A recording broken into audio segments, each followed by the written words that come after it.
We have an announcement finally on whether cell phones cause cancer. It's something that could affect all of us and our children. Scientists from the World Health Organization have been reviewing studies for the last week or so. I want to bring in our senior medical correspondent, Elizabeth Cohen, who joins us live with the findings. Essentially, what did they find? The World Health Organization says that the radiation from mobile devices like cell phones is a possible carcinogen to humans. This is a very big deal because you and I have done segments about this before. Sure. It has gone back and forth. And this is really the first time that a large group, and it doesn't get any more sort of prestigious in many ways than the WHO, to say that it's a possible carcinogen. It puts it in the company of several other kinds of things. And so I want to tell you what it is, and I think that might give people an idea of what we're talking about. It puts it in the company of things like lead is also a possible carcinogen, according to the WHO, as well as engine exhaust and chloroform. So that sort of gives you an idea of the kind of risk that we're talking about so here. I can't help but ask, I mean, should we be alarmed? Should we be freaking out over this information? You know what? I really hope that people who are listening to me are not freaked out.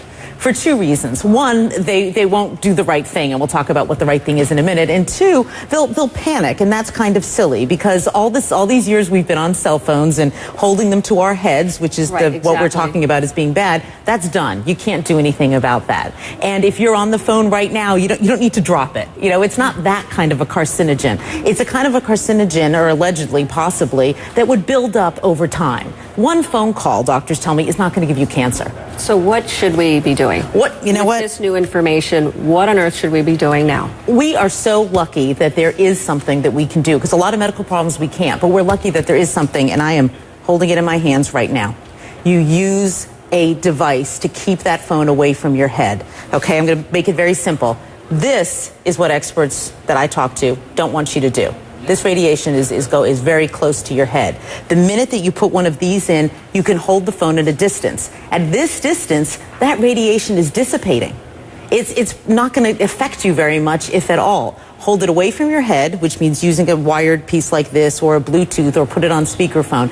Keep it away from your head. That's the bottom line, and it's really easy to do. I mean, I can count on one hand the number of times in the past year that I have spoken on the phone like this. I just don't do it. I'm going to change my habits. Do you have any idea, or did WHO say anything about whether or not it can be on your body, on your person, in a pocket, in a holster, anything like that? Did they weigh in at all? WHO really focused on gliomas, which are brain tumors, because that's what a lot of the studies have been on. But Suzanne, I've certainly spoken to experts who say that they themselves do not carry it on their bodies, that they figure why take that risk if there is a risk, and so they will carry their phones in their purses or in a briefcase. You know, they'll try to keep it a bit of a distance away from their bodies, but the jury is still out on that. And what do you think cell phone companies are going to do? How do they respond to this? Is there a way that they can manufacture a safer phone, or?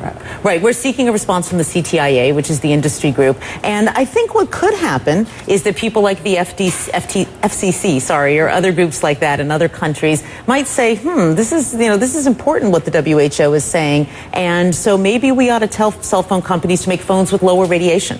You know, that's a possibility. They may say, tell cell phone companies, go back to the drawing board, come up with a phone that emits less radiation.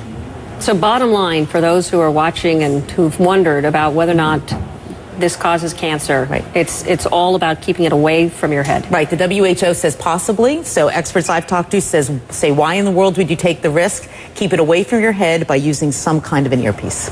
All right, Elizabeth, thank you so much. Thanks. It's something a lot of people have been asking and wondering, and clearly we have something that is rather conclusive from a very prestigious organization. It is a big deal. It is. It is. All right. Thank you, Elizabeth. Thanks.